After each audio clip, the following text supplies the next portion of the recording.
Hello friends. Rajasthan के मध्यकालीन इतिहास की आज हमारी ये 4th क्लास है और ये लास्ट क्लास भी है जिसमें 30 क्वेश्चन है। उनमें हमारा आज का फर्स्ट क्वेश्चन है कि निम्नलिखित में से कौन सा सोमेश्वर के इतिहास का स्रोत है। सोमेश्वर के इतिहास का स्रोत कौन सा है? नीनसी की ख्यात, गीत गोविंद, पृथ्वीराज विजय, हमीर गाथा। तो सोमेश्वर के इतिहास का स्रोत है पृथ्वीराज विजय, यानी सोमेश्वर द्वारा रचित पुस्तक है पृथ्वीराज विजय। वंश भास्कर का लेखन कार्य निम्नलिखित में से कहाँ के शासकों के आदेश पर किया गया? तो वंश भास्कर का लेखन कार्य है वो बूंदी के शासकों के कहने पर किया गया। अगला, किस शिलालेख में विप्रव श्रीवस्त गोत्रे भूत शब्द का उल्लेख हुआ है? बिजोलिया शिलालेख में। अगला, कि मोहनोत को राजस्थान का अबुल फजल किसने कहा था? तो मोहनोत को राजस्थान का अबुल फजल है वो मुंशी देवी प्रसाद द्वारा कहा गया था।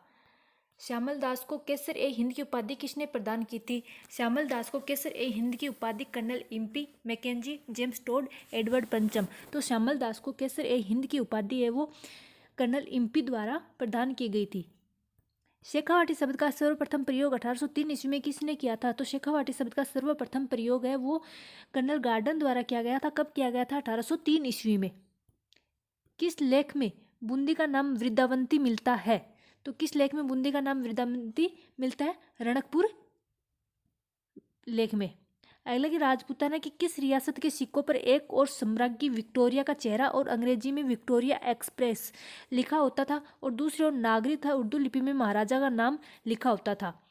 तो कौन सी रियासत का ऐसा सिक्का था जिस पर विक्टोरिया के चेहरे और उर्दू लिपि में महाराजा का नाम लिखा होता था? तो वह था बीकानेर का सिक्का, बीकानेर रियासत का सिक्का। अगला है कि निम्नलिखित लेखकों में से कौन ए हिस्ट्री ऑफ राजस्थान के लेखक है?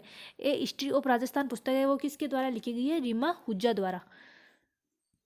अगला है कि अभिलेख जो प्राचीन राजस्थान में भागवत संप्रदाय के प्रभाव की पुष्टि करते हैं वे अभिलेख कौन से हैं जिनमें भागवत संप्रदाय के बारे में बताया गया है? वह गोशुंडी अभिलेख।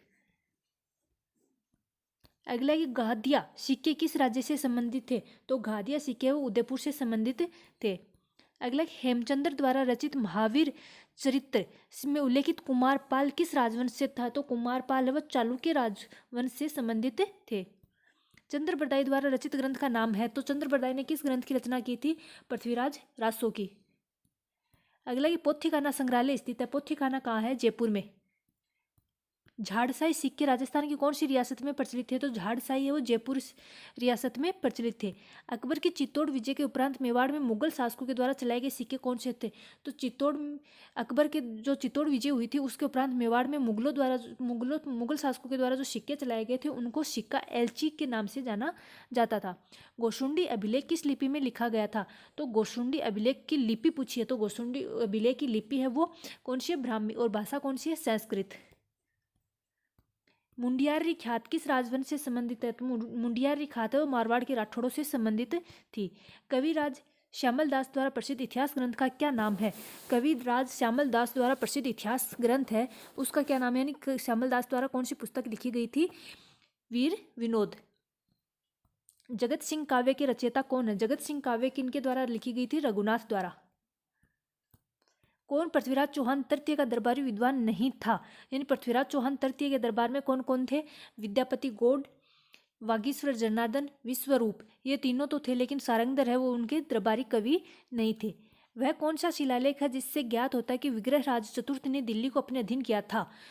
तो कौन से शिलालेख से यह हमें ज्ञात होता है कि विग्रहराज चतुर्थ ने दिल्ली को अपने अधीन कर लिया था? वो था बिजोलिया शिलालेख।